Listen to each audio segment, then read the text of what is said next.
Welcome to the KOMO Sports End Zone podcast with KOMO Sports Director Niko Tamurian and Najee Moye.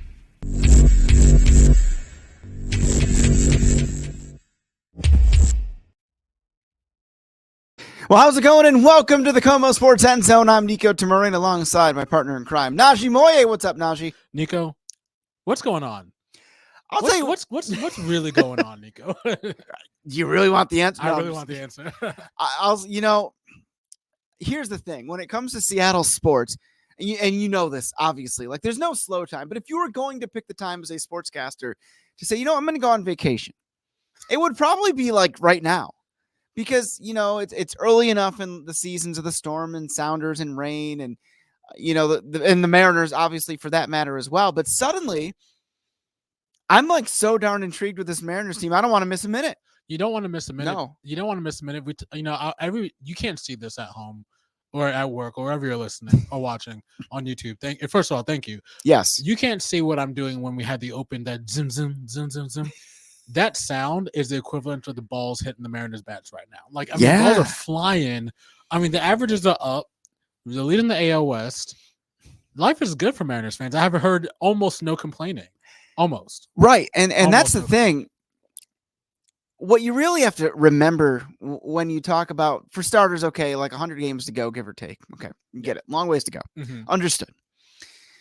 But for where this team was from a perception standpoint in the offseason to where they are right now is night and day. And I think credit needs to go to the people who were given a lot of flack, the front office. And nobody liked how Jerry DiPoto's comments didn't quite land right. And we talked about it in the show, like the stat was actually a valid one, a good one. It's just, after you miss by one game, you can't say, hey, we're doing you a favor by being patient. No, it just didn't land. Right. However, we talked about this, Najee, in the offseason. The way to make people forget about that is to win. Just win, baby. And they've won. And I still believe the best days are ahead for this team. Yeah, greener pastures are definitely ahead. I mean, they've been green pastures already, leading the AL West by quite a large margin. I mean, as I look down on my phone, you're allowed to. I'm allowed to. It's open book. When they say in school you're not going to have a calculator in your pocket the whole time you have to memorize everything, this is completely false. At the time of this recording right now, we're 5.5 games over the Rangers, the defending World Series champion Rangers in the AL West, leading the AL West in the beginning of June. That says something. What does that say? 5.5 games? 5.5 games. That says a lot. I mean, that's going to change ebb and flows of the season. Sure. Well, it says a lot. And it says that what this team was built to be in the offseason, the dominant pitching, has lived up to the billing and then some. Yeah. I keep bringing it up because, and I know you know what I'm going to go with this, because I actually don't. No, well, the email I got was 16 games. Right. Not the email, but emails, plural. Yes. And it took a lot of strength to just not reply, but guy, it's game 16. Okay, chill out. Right. But you just can't stoop to that level, and you got to let the things work out for themselves. And sure enough, here we are. Yeah. And maybe we're talking about a different story in September and October when it really matters. But I guess the point I'm trying to make is this, that there may be a long ways to go, but the team that this was built to be has more or less been what they've lived up to with the dominant pitching. And then you just got to get some offense. And yes, that was an issue in a lot of games, but we've seen them kind of turn a corner here, Naj. I mean, you mentioned the dominant pitching. This rotation, I'm just starting backwards. We'll start with Emerson Hancock, Brian Wu, who's been stellar lately. Logan Gilbert. I mean, this team is 6 deep with starters, 100%. Right. And it has been 6 deep with starters for a long time. And that's why maybe a lot of people are thinking, hey, how long can they keep these guys around? How big is this window here? Well, I mean, it's pretty big, but it's closing relatively quickly. That being said, yeah. How long can we keep these pitchers in? Because the offense is, it's the timely hits. There are many ways to win a baseball game, as you know, Niko. Mm-hmm. As I mentioned before many times, and much of the chagrin of the audience, I am a Yankees fan, first and foremost. And the Yankees are winning a lot of games, but so are the Mariners right now. But they're doing it in very, very, very different ways, Niko. I mean, look up and down this Mariners lineup, and the home run totals are strewn up and down almost evenly. You still have Kyle Riley leading the team in home runs. Not Julio, surprisingly, but he has warmed up coming up lately. Yeah. And hopefully we'll continue to warm up. There's many ways to win a baseball game. The Mariners are doing it. And I honestly, I think 2 episodes ago, I said something like, how comfortable are you winning games 3-2? Very. is the answer. Sure. It seems. Yes. Those one-run games they seem to shine in. And so I think it begs the question, which is kind of the theme of this show this week anyway, is okay, you're in first place. You're it feels like, you've won 8 of 9 heading into the action on Wednesday. You're going into this thing looking at really an opportunity to run away with this thing, because Texas and Houston, I believe at some point will turn it around. But, right when it seemed like Houston was going to, the Mariners shut them down with 3 out of 4, that sort of thing. You have an opportunity to make this a definitive victory, definitive divisional lead. 5.5 games is nothing to sneeze at, obviously. No. But I'm talking about you acquire or turn around the right way, and things are going to really go your way. So you look at what we're talking about today, buying or selling, and certainly they're going to be buying. But the question is, when we ask who's selling, is who's going to be selling? In other words, who's available that could really, truly, genuinely upgrade this team over Najee, what we've seen since they let hitting coach Brant Brown go. In other words, when they let Brown go on May 31st, this team was averaging just over 3 runs per game. And since that, heading into Wednesday's action, they had not scored below. They've been above their season average in every game since Brown was let go. And listen, Brant wasn't out there hitting balls or anything like that. Maybe it's a different voice. Maybe it's just the chemistry, and so that's the question of this one. How high do you need to buy? Who's selling? And whoever is selling, are they more valuable than what this team has right now, at least from the standpoint and perspective that they are playing so well and winning 8 of 9 and making this thing look easy at the moment? The phrase addition by subtraction. It might be something like that. It could honestly. be. It could be. Talk about Mojo, in fact. You see how these players love each other so much. Honestly, right. Especially on offense. These guys, they definitely build each other up all the time. And, last episode, I was talking about guys who are available, who are being shopped, And, since then, since the move has been made, happy days are here again, it seems. Right. So I'm wondering, and I still think the Mariners need to make a move, because that being said, there's no one in the lineup that is scary. And I think every baseball team needs a scary guy at 4, a contact great hitter, all around the hitter at 3. And just like a couple Bashrams at 4 and 6, or 4, 5, and 6. Yeah. But the thing is, the Mariners don't have that. But I'm not even sure if they need it. Does that make sense? Kyle Raleigh's obviously the guy. He's hitting 4th. He's hitting a lot of home runs. It's odd coming from your catcher hitting a lot of home runs, but he's the guy. That's big number after all. Without question. And as we see guys, like Luke Raley and Ty France heating up, and they've certainly provided. How sustainable is that? Time will tell. You just don't know. Yeah. And so, again, it's just a really intriguing thing, because you've gone from the point, are they going to make a move, to the point where it almost seems like inevitable that they're going to, because they understand that window is closing a bit, from the standpoint of guys like Logan Gilbert get a lot more expensive after this year and things like that. I think you got to strike now while the iron's hot, and while you've got this window definitively, no question, open. Could you swing for the fences and see if Toronto continues to falter? Do they soften their stance on not wanting to trade Vlad Guerrero and Bo Bichette? And from that standpoint, is it worth getting rid of the prospects? They're under contract. Yeah. To me, for those guys, because they're under contract through 25, and you can maybe work to get something done even longer than that. And, and Harry, I think, is a fantastic prospect, obviously. But you're looking at the prospect in a different use of that word, that Cal Raleigh is. You like that? I see what you did there. Yeah, it kind of just happened on the fly. Yeah. See, but you're looking you're looking at the prospect of Cal Raleigh, being your catcher for a long time to come. Not that we ever thought he was going to be leaving, but what I mean by that is the idea that you're not going to want to. You need him at catcher. You're not bringing Harry up to catch and Cal DH, because Cal is such a good game caller. Right. You don't want to lose that. And Scott has harped on how great. It's an actual difference whenever Cal's not in the game. You can see it. You can definitely see it. Yeah. Without a doubt. And so there's a lot of position players. The Mariners, guys like Colt Emerson and Johnny Farmello.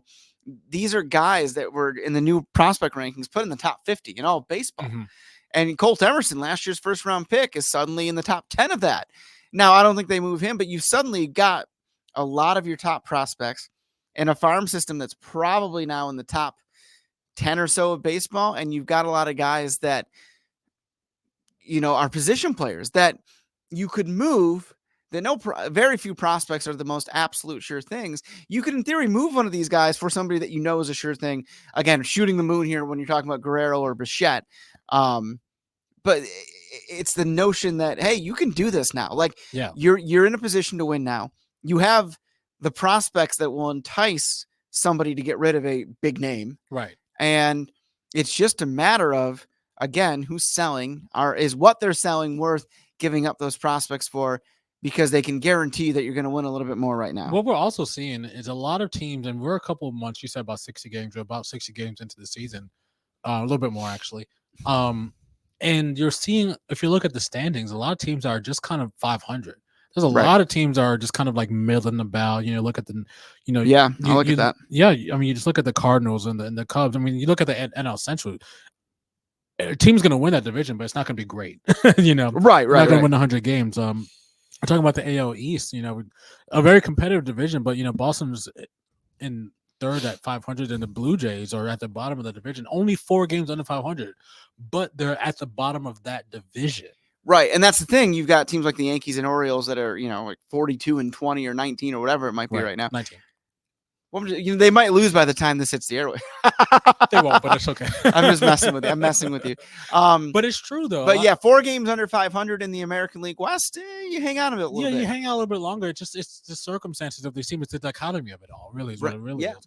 But and that's why I think you see, and that's why I brought up a couple of names with Vlad Jr., big hitter, Bo Bichette, great shortstop. If he gets traded to the Mariners, who's moving? Right. Well, I think at that point, JP's a better fielder, I think. Yeah, we probably put Bichette at second base. Yeah, definitely. And then you suddenly have a guy who's been really hot this whole season, and Dylan Moore. What do you do with him? Exactly. Do you move him to third and platoon with Rojas? So that's also it makes your team infinitely better. But that's the question we're also asking. Is like with these trades, I'd love to have Vladdy on the Mariners. I'm sure they'd love to have Polar Bear Pete Alonso on the Mariners too. I mean, it'd be a rental for him. Right. For the rest of this year. But I mean, you want a guy who can hit bombs just like when they're, or who's a threat to hit bombs all the time. Yeah. A trade like that, what does that do to the mojo of the team? Just adding a guy. That's and this team has been on such a hot streak. I remember specifically that I was sitting in the newsroom and I was talking to someone about the Mariners. It may have been Doug Pigsley. We love Doug Pigsley. But we were just casually talking and just like, oh, by the way, JP Crawford hit a grand slam. Yeah. Okay. I'm like, how about that? Guys like JP hitting grand slams, bringing it home all the bases, getting those runs in chunks. It's like maybe everyone's the guy. Maybe everyone's a little scared. Well, you bring up a great point because this is a first place team. This is a team that, by all accounts, they really like each other. Like that clubhouse vibe, that mojo you talk about is real.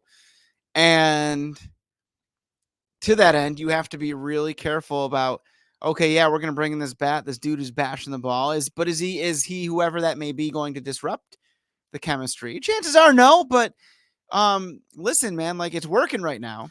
And and the Mariners have a couple weeks to make decisions, but, right. I mean, the trade deadline is into the end of July, I'll probably revisit this again once something happens, and I'm sure something will happen. Yeah. I really think, and I've been saying the same thing about the Mariners for years, almost since they moved here. Just like, hey, the great stellar pitching, but they're going to lose a lot of games 1-0, sure, or 2-3, or 4-2, And still, I mean, they made some moves grabbing Teoscar Hernandez last year. Great. However, he struck out a bunch. Right. Not so great. Same thing with Eugenio Suarez too. Right. Struck out a bunch. Neither of them are no longer with us. Well, they're on the earth, but not with us. Well, but Gino though is a good point because he was the vibe of that clubhouse. Right. When they won in 22 to go to the playoffs, like Scott Service said, Gino, and Gino started the champagne celebration. There you go. Yeah, even losing clubhouse guys like that, they're in first place. Yeah. They didn't lose the vibe by losing Gino. No, and is the first place now. Mike, other questions. The Mariners are winning a lot of games. They're on a bit of a streak right now. Yes. But if you look at the other teams in the division, I mean, I feel like a lot of people thought Houston would be better. And the Texas won the World Series last year. And where are they? I'm always imagining these teams making a run. Baseball's a streaky sport, man. Yeah. Baseball's a super streaky sport, and it's a long season. Well, that's the point here. And so Can what we've seen so far over 60 plus games be sustainable for 162 games? That's the question that the front office has to answer. And from that end, if they think it is, then you make some moves to help with the bullpen injuries. Because who knows what's going on with Gregory Santos and guys like that. And maybe you get a complimentary piece, or maybe you add an impactful bat. It's just not like we keep shooting the moon here when we talk about Pichetta Guerrero, but Jimenez is out there with the White Sox, right. and the White Sox are in pure sell mode. Right. There's a lot. There's guys out there. They may sell a stadium at this point. Right. There's guys out there that aren't going to cost you your entire farm system that can certainly help this team. Right. And so do you go that? I mean, that's probably the more practical route. I'll say this, one of the interesting things that comes from the Mariners front office when we get to talk to them is that, as fans and as observers, we talk about this early on. We've been talking about this for weeks now, right? And so you talk about that, but the reality is, unless you're a team maybe like the Rockies or the White Sox, that you're not going to wave the white flag and surrender in May. No. You just can't do that. Right. You're not going to sell tickets for, you hang on for a little bit for even if it's just the illusion of trying, right? To, that end, okay, now we're in June. And as June gets into mid-June and as June gets closer to the All-Star break, and of course the deadline's the end of July, early August, that the asking price and the availability of guys becomes much more attainable. It does, and we look at, again, you had to just look at the standings and see what positions some of these teams are in. The Astros may be sellers because of the position that the Mariners put them in. Right. That series was enormous. And yeah, exactly. And just the Mariners are third in that division. They're not making the playoffs of season right now. I mean, who could move it? You may see an Astro ending up as a Mariner. Who knows? Yeah. That'd be a very odd thing to see. However, yeah. But it's possible because they're sitting here right now at the time of this recording at 28 and 35. Also, I want to circle back. Mentioned the 54% comment before. Yeah. The Mariners are at 56%. Hey, so how about that? Yeah. So you see how that works out, But again, we'll see how long that lasts. I think now it's a good time for the Mariners to put a lot of distance between them and Texas because any little spark, a little 10-game winning streak by any of these teams, we're looking like a big flip here. Well, that's just it. And I think we should still. Well, think about it this way. As we've seen the Mariners the last couple of years, they were kind of down and out a little bit early, right. And it was a patented summer surge, right? It was a couple 8-game win streak, or the 8-game win streak in 23. It was the 14-game win streak in 2022, which ironically the Astros ended it the first game after the All-Star break. We don't like stuff's going to happen like that, whether it's the Mariners or the team. Or listen, I know Houston's rotation's like decimated right now, but teams that have the talent of Texas or Houston that have won the last 2 World Series, they can go on these runs. And if you're the Mariners, and I know this isn't the case, you can't be satisfied. So So we talk, I was mentioning a minute ago about the asking price changing as we get closer.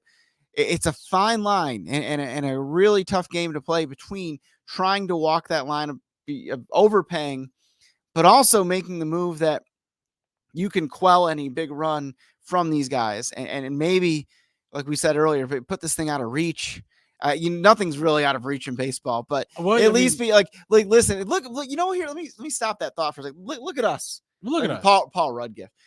Who would have thought? Who would have thought?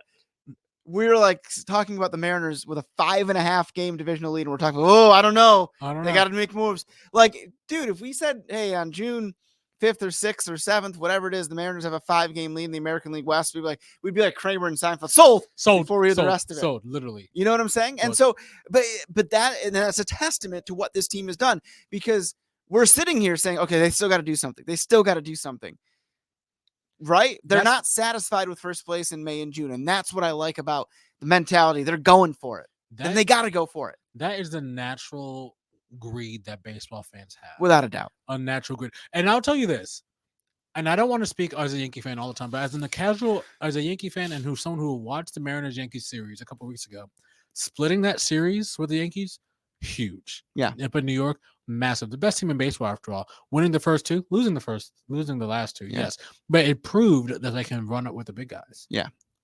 That lineup is scary. Yeah. Yeah. But it shows that, hey, they can run with anyone, I honestly, to answer your question, buyers and sellers, well, I think the Mariners will be buyers. But let me look at let me introduce some numerics, some numbers. Let's do it.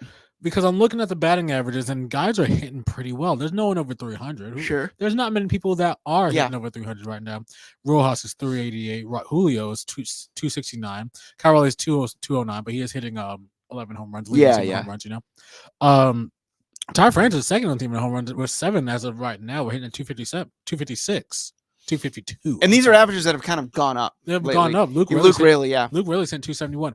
I really feel like this Mariners team needed 3 guys to hit over 270. And if you get that, you may not even need to make a big dramatic trade. Well, that's 3-4 guys, maybe. Yeah, and because Julio's going to catch fire. He's going to. He's got to. He only has 4 home runs right now. He's hitting 268 or 269 right in front of Cal. Come on now. How long is that? Scott tried a few different things like batting him 6th and things of that sort. Yeah. But I'll say this. I just really think, to your point, there's a lot of potential here. And maybe you don't need to make a move, but I'd love to see it. If you can. Maybe not sell everything. Because I was saying a couple of weeks ago that, Harry Ford, 2 pitchers, that's Vladdy right there. Yeah. That could be Pete Alonso right there too. Right. Is it necessary? Right. I think it is. But if you're in the clubhouse, you may not think it is. Sure. There's definitely good vibes in that clubhouse right now. These guys get along, and there's a good chemistry there. It's going to be a really interesting summer. Yeah. Between this and the Sonics, but we'll talk about that another time. But I think that. Whoa! Wait, a Sonics reference in the summer? Did you in the summer? Interesting. Well, the NBA timeline and they've stuck to that, and the TV deal, much chronicled, is going to be coming out soon, and that's the last hurdle before the league is set off. Then they'll look at expansion. So we'll see what happens this summer. Could you imagine a summer where we're talking about NBA expansion and a Mariners team in first place trying to win a pennant or something like that? To quote Kramer from Seinfeld, here's to feeling good all the time. Wow, we're busting out the Seinfeld. Really Kramer specifically. That's a great scene, by the way. Yeah, I just think that he's smoking a cigarette and drinking a beer at the same exact time. Interesting. It's next level. Wow. I know. Well, we could be talking about the Sonics and also the Mariners at the exact same time too. Who knows? Well, Najee. Niko. I think the Mariners are going to the playoffs this year. I think they are. And it's not ridiculous to say that either. But it needs to be as a division champion. That would and the way they would be on the fringe of the wild card right now. So it's kind of like, you probably would. Right. But it would just mean more. Too. It would mean more. You need to hang another banner up there. You would, yeah. Yeah. I agree. And I think that that's a great point. I like that. I agree with it. The wild card is the wild card. Yeah, you want to make the playoffs, but you don't want to make the playoffs with like a 1-game playoff. That's or anything like that. Yeah. I mean, consider who else is out there in the American League. Yeah, the league is still very, very tough. Absolutely. And I think they may not need to make a move, but they have the luxury of being in first place and really, depending on who's available. We're gonna revisit this as the summer goes on. Oh yeah. They have the potential to really make. And keep our receipts too. Keep our receipts. We'll talk about that's the whole fun of this whole thing. Yeah, because I want big moves, but as Niko says, they may not need entrees. Right. You may not need a turkey dinner. Yeah. You may not need a chicken dinner. You may need some Southwest egg rolls. you may need some edamame, a little snack, something a little pick me up. You may need something like that. Something that can invigorate an offense. I mean, I want a guy who hits 40 home runs, but maybe you get 3 guys who hit 10. Sure.